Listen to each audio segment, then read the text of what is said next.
A group of 30 students will be examined throughout the study. To get baseline data, students were given an assessment in regards to solving inequalities.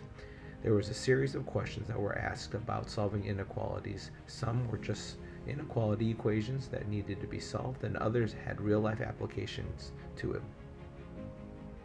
The raw data was taken from 30 students, and the results were shown in the table. Prior to the data being collected, students were informally surveyed and individual conversations were taken, indicating that the motivation for doing well in this class was hindered by low performance. This summative assessment acted as a baseline piece of data that would show the current academic performance levels of students. The next piece of data was the academic motivation scale. This scale was quantified for middle schoolers on motivation that consists of 7 different measuring scales that looked into intrinsic motivation towards knowledge, accomplishments, and inspirations.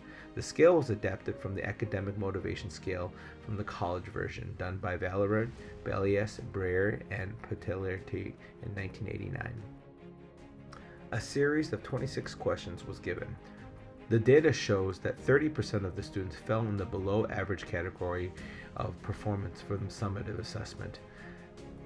The academic motivation scale results were revealing. On one of the A motivation questions, students revealed that they do not believe that math concepts that they are learning play a role in their future. The chart that's shown showcases the reality of how the students feel towards math class. 8 students answered negatively to the question about whether or not they think middle school education will help them in their future careers. In the other A motivation questions, 19.4% of the students agreed that they do not know why they are in school. They gave several answers to suggest that school does not play a key role in their future occupation. There are several other graphs that show similar trends, that all intrinsic and extrinsic motivation questions had those students answered very low on the scale.